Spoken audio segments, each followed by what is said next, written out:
اعوذ باللہ من الشیطان الرجیم بسم اللہ الرحمن الرحیم۔ شروع اللہ کے نام سے جو بڑا مہربان نہایت رحم فرمانے والا ہے۔ السلام علیکم ورحمۃ اللہ وبرکاتہ۔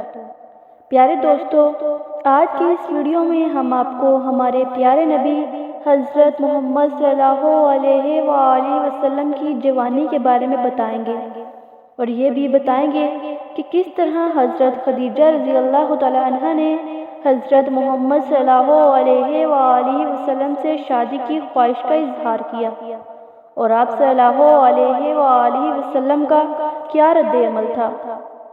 پیارے دوستو، مکہ مکرمہ میں حضور نبی پاک صلی اللہ علیہ وآلہ وسلم کی امانت اور دیانت کی وجہ سے آپ کو امین کہہ کر پکارا جانے لگا تھا۔ آپ کا یہ نسب بہت مشہور ہو گیا تھا۔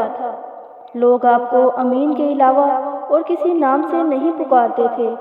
انہی دنوں حضرت ابو طالب نے آپ سے کہا، اے بھتیجے، میں ایک بہت غریب آدمی ہوں اور قحط سالی کی وجہ سے اور زیادہ سخت حالات کا سامنا ہے۔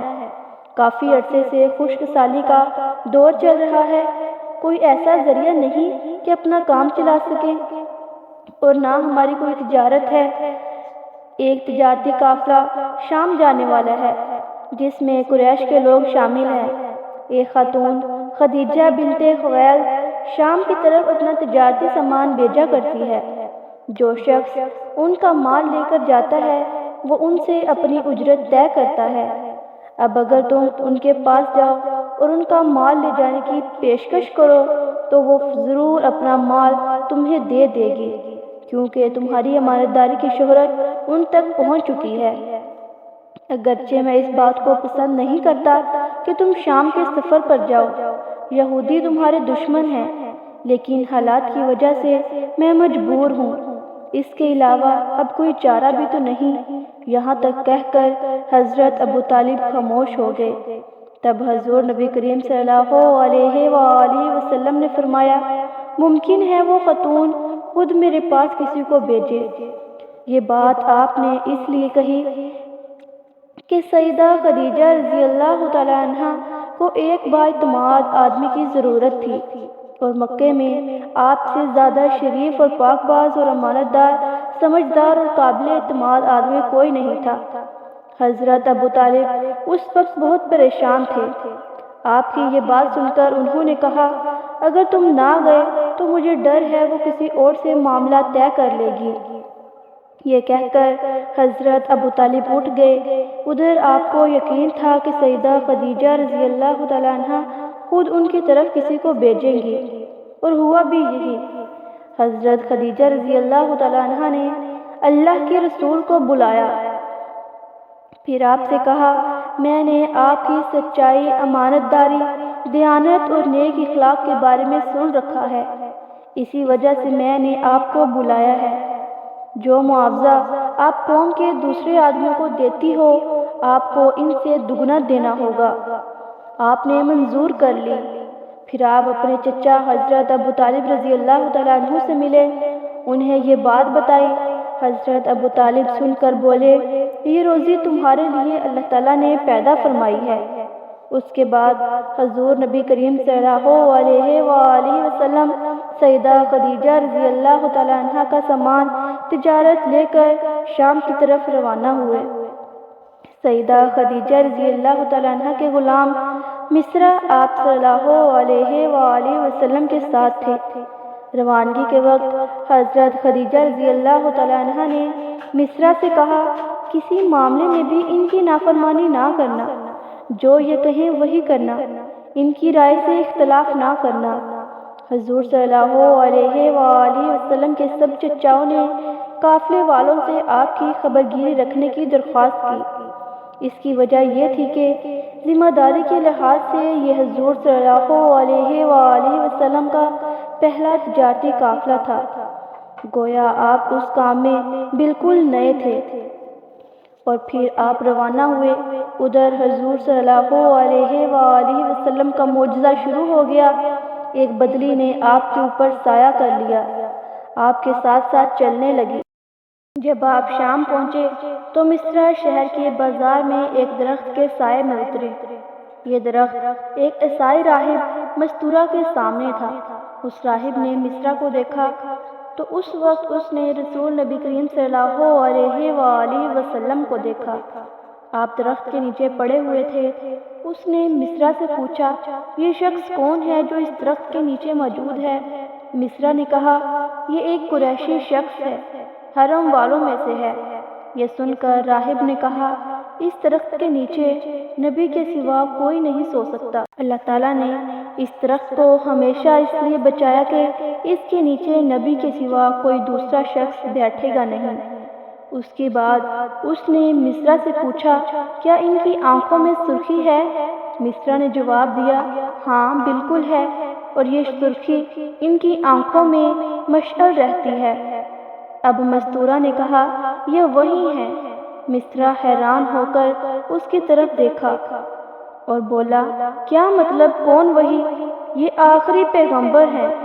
کاش میں وہ زمانہ پا سکتا جب انہیں ظہور کا حکم ملے گا، جب انہیں نبوت ملے گی۔ اس کے بعد وہ چپکے سے آپ صلی اللہ علیہ وآلہ وسلم کے پاس پہنچا۔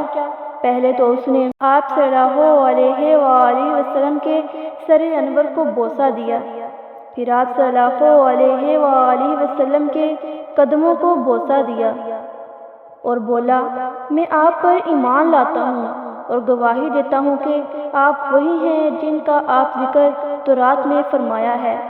اس کے بعد مستورہ نے کہا، اے محمد صلی اللہ علیہ وآلہ وسلم، میں نے تمام نشانیاں دیکھ لی ہیں۔ جواب سے پہلے قرآنی کتابوں میں آپ کی نبوت کی علامتوں کے طور پر درج ہیں، صرف ایک نشانی باقی ہے، اس لیے آپ ذرا اپنے کندھے سے کپڑا ہٹا لیں۔ حضور نبی کریم صلی اللہ علیہ وآلہ وسلم نے اپنے شانہ مبارک سے کپڑا ہٹا دیا۔ جب مستورہ نے وہاں مہر نبوت کو جگمگاتے دیکھا تو وہ فوراً مہر نبوت کو چومنے لے رک گیا، پھر بولا، میں گواہی دیتا ہوں اللہ تعالیٰ کے سوا کوئی معبود نہیں، کوئی عبادت کے لائق نہیں ہے، اور میں گواہی دیتا ہوں کہ آپ اللہ تعالیٰ کے پیغمبر ہیں۔ حضور نبی کریم صلی اللہ علیہ وآلہ وسلم کے بارے میں حضرت عیسیٰ ابن مریم نے جو خوشخبری دی تھی، اس کے حوالے سے اس نے کہا، بے شک عیسیٰ ابن مریم نے آپ کے بارے میں خوشخبری دی تھی، میرے بعد اس درخت کے نیچے کوئی نہیں بیٹھے گا سوائے اس پیغمبر کے جو امی ہاشمی، عربی اور مکی ہوں گے۔ قیامت میں حوض کوثر اور شفاعت والے ہوں گے۔ اس واقعے کے بعد حضور نبی کریم صلی اللہ علیہ وآلہ وسلم بصرہ کے بازار میں تشریف لے گئے۔ وہاں آپ نے مال فروخت کیا جو ساتھ لائے تھے اور کچھ چیزیں خریدیں۔ اس خرید و فروخت کے دوران ایک شخص نے آپ سے جھگڑا کیا اور بولا، لات اور عزیٰ کی قسم کھاؤ۔ حضور نبی کریم صلی اللہ علیہ وآلہ وسلم نے فرمایا، میں نے ان بتوں کے نام پر کبھی قسم نہیں کھائی۔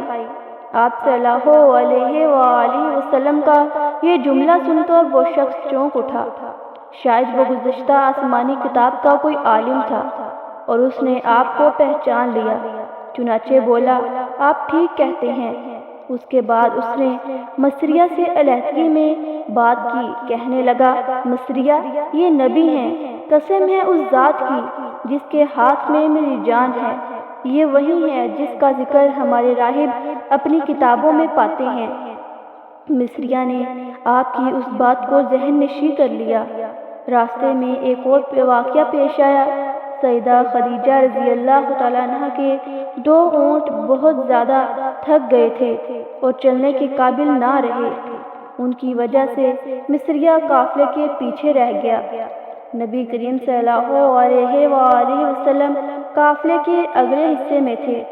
مصریہ ان اونٹوں کی وجہ سے پریشان ہوا تو دوڑتا ہوا اگلے حصے کی طرف آیا اور اپنی پریشانی کے بارے میں حضور نبی کریم صلی اللہ علیہ وآلہ وسلم کو بتایا۔ آپ اس کے ساتھ ان دونوں اونٹوں کے پاس تشریف لائے، ان کی کمر پر اور پچھلے حصے پر ہاتھ پھیرا کچھ پڑھ کر دم کیا۔ آپ صلی اللہ علیہ وآلہ وسلم کا ایسا کرنا تھا کہ اونٹ اسی وقت ٹھیک ہو گئے اور اس قدر تیز چلے کہ قافلے کے اگلے حصے میں پہنچ گئے۔ اب وہ منہ سے آوازیں نکال رہے تھے اور چلنے میں جوش و خروش کا اظہار کر رہے تھے۔ پھر قافلے والوں نے اپنا سامان فروخت کیا، پر انہیں اتنا نفع ہوا کہ پہلے کبھی نہیں ہوا تھا۔ چنانچہ مصریہ نے آپ سے کہا، اے محمد، ہم سال ہر سال سے سیدہ خدیجہ رضی اللہ تعالیٰ عنہ کے لیے تجارت کر رہے ہیں، مگر اتنا زبردست نفع ہمیں کبھی نہیں ہوا جتنا اس بار ہوا ہے۔ آخر کار قافلہ واپس مکہ کی طرف روانہ ہوا اور نبی کریم صلی اللہ علیہ وآلہ وسلم اپنے اونٹ پر ہوتے تھے تو وہ دونوں فرشتے دھوپ سے بچانے کے لیے آپ پر سایہ کیے رہتے تھے۔ ان تمام باتوں کی وجہ سے مصریہ کے دل میں آپ کی محبت گھر کر گئی اور یوں لگنے لگا جیسے وہ آپ کا غلام ہو۔ آپ صلی اللہ علیہ وآلہ وسلم دوپہر کے وقت مکہ میں داخل ہوئے۔ آپ باقی قافلے سے پہلے پہنچ چکے تھے۔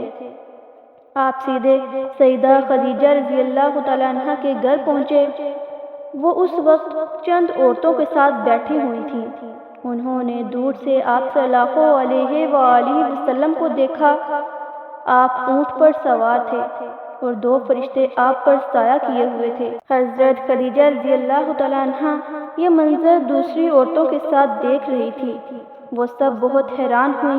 اب حضور صلی اللہ علیہ وآلہ وسلم نے سیدہ خدیجہ رضی اللہ تعالیٰ عنہ کو تجارت کے حالات سنائے، منافع کے بارے میں بتایا۔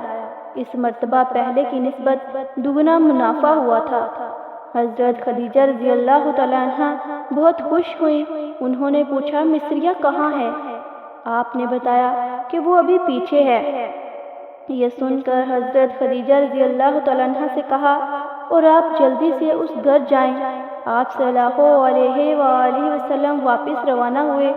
دراصل سیدہ خدیجہ رضی اللہ تعالیٰ عنہ نے آپ کو اس لیے بھیجا تھا کہ وہ پھر سے وہی منظر دیکھنا چاہتی تھیں کہ اب بھی فرشتے ان پر سایہ کرتے ہیں کہ نہیں۔ جو ہی آپ روانہ ہوئے، سیدہ خدیجہ رضی اللہ تعالیٰ عنہ اپنے مکان کی چھت پر چڑھ گئیں اور وہاں سے حضور نبی کریم صلی اللہ علیہ وآلہ وسلم کو دیکھنے لگیں۔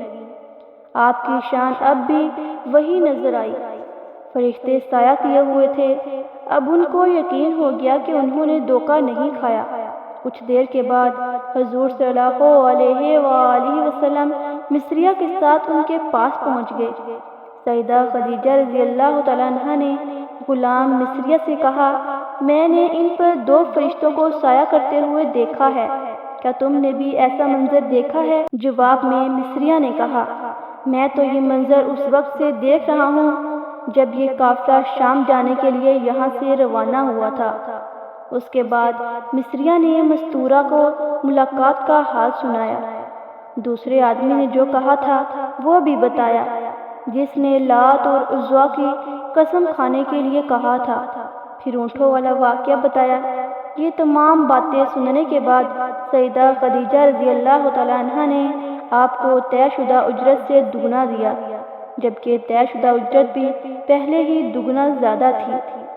ان تمام باتوں سے سیدہ خدیجہ رضی اللہ تعالیٰ عنہ بہت حیران ہوئیں۔ اب وہ اپنے چچا زاد بھائی ورقہ بن نوفل سے ملی۔ یہ پچھلی کتابوں کے عالم تھے۔ سیدہ خدیجہ رضی اللہ تعالیٰ عنہ نے انہیں جو کچھ خود دیکھا اور مصریہ کی زبانی سنا تھا وہ سب کہہ سنایا۔ ورقہ بن نوفل اس وقت عیسائی مذہب سے تعلق رکھتے تھے، اس سے پہلے وہ یہودی تھے۔ سیدہ خدیجہ رضی اللہ تعالیٰ عنہ کی تمام باتیں سن کر ورقہ بن نوفل نے کہا، خدیجہ، اگر یہ باتیں سچ ہیں تو سمجھ لو محمد صلی اللہ علیہ وآلہ وسلم اس امت کے نبی ہیں۔ میں یہ بات جان چکا ہوں کہ وہ اس امت کے ہونے والے نبی ہیں۔ دنیا انہی کا انتظار کر رہی ہے، یہی ان کا زمانہ ہے۔ یہاں یہ بات بھی واضح ہو جائے کہ نبی کریم صلی اللہ علیہ وآلہ وسلم نے سیدہ خدیجہ رضی اللہ تعالیٰ عنہ کے لیے تجارتی سفر صرف ایک بار ہی نہیں کیا، چند سفر اور بھی کیے۔ سیدہ خدیجہ رضی اللہ تعالیٰ عنہ ایک شریف اور پاک باز خاتون تھیں۔ نسب کے اعتبار سے بھی قریش میں سب سے اعلیٰ تھیں۔ انہیں قریش کی سیدہ کہا جاتا تھا۔ قوم کے بہت سے لوگوں نے ان سے نکاح کی خواہش کا اظہار کیا۔ کئی نوجوانوں کے پیغام ان تک پہنچ چکے تھے، لیکن انہوں نے کسی کے پیغام کو قبول نہیں کیا تھا۔ نبی کریم صلی اللہ علیہ وآلہ وسلم تجارت کے سفر سے واپس آئے تو آپ کی خصوصیات دیکھ کر اور آپ کی باتیں سن کر وہ آپ سے بہت زیادہ متاثر ہو چکی تھیں۔ لہٰذا انہوں نے ایک خاتون نفیسہ کو آپ کی خدمت میں بھیجا۔ انہوں نے آ کر آپ سے کہا، اگر کوئی دولت مند اور پاک باز خاتون خود آپ کو نکاح کی پیشکش کرے تو کیا آپ مان لیں گے؟ ان کی بات میں حضور صلی اللہ علیہ وآلہ وسلم نے فرمایا، وہ کون ہے؟ نفیسہ نے فوراً کہا، خدیجہ بنت خویلد۔ آپ نے انہیں اجازت دے دی۔ نفیسہ حضرت خدیجہ رضی اللہ تعالیٰ عنہ کے پاس آئی اور انہیں ساری بات بتائی۔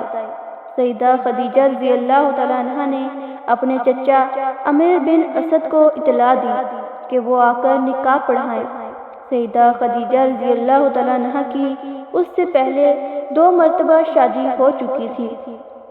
ان کا پہلا نکاح عتیق ابن ماعد سے ہوا تھا۔ اس سے بیٹی ہندہ پیدا ہوئی تھی۔ عتیق کے فوت ہو جانے کے بعد سیدہ کا دوسرا نکاح ابو حالہ نامی شخص سے ہوا۔ ابو حالہ کی وفات کے بعد سیدہ خدیجہ رضی اللہ تعالیٰ عنہ بیوی کی زندگی گزار رہی تھیں کہ انہوں نے حضور صلی اللہ علیہ وآلہ وسلم سے نکاح کا ارادہ کر لیا۔ اس وقت سیدہ خدیجہ رضی اللہ تعالیٰ عنہ کی عمر مبارک 40 سال کے لگ بھگ تھی اور سید الابرار کی عمر مبارک 25 سال تھی۔ سیدہ خدیجہ رضی اللہ تعالیٰ عنہ کے چچا عمر بن سعد وہاں پہنچ گئے۔ ادھر نبی کریم صلی اللہ علیہ وآلہ وسلم بھی اپنے چچاؤں کو لے کر پہنچ گئے۔ نکاح کس نے پڑھایا؟ اس سے حوالے سے مختلف روایات ہیں، مگر 2 روایات یہ ہیں کہ نکاح چچا حضرت ابو طالب بن عبد المطلب نے پڑھایا تھا۔ مہر کی رقم کے بارے میں بھی مختلف روایات ہیں۔ پہلی روایت یہ ہے کہ مہر کی رقم 12 اقیہ کے قریب تھی۔ دوسری روایت یہ ہے کہ آپ کے مہر کی رقم 20 جوان اونٹنیاں تھیں۔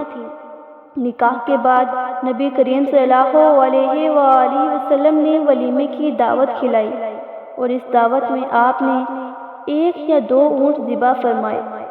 دوستو، یہ تھی ہمارے پیارے نبی حضرت محمد صلی اللہ علیہ وآلہ وسلم کی جوانی۔ دوستو، اگر آپ کو ہماری ویڈیو اچھی لگی ہو تو ہمارے چینل کو لائک کریں، سبسکرائب کریں، شیئر کریں اور ساتھ لگے بیل آئیکن کے بٹن کو پریس کریں تاکہ ہر نئے آنے والی ویڈیو آپ تک بآسانی پہنچ سکے۔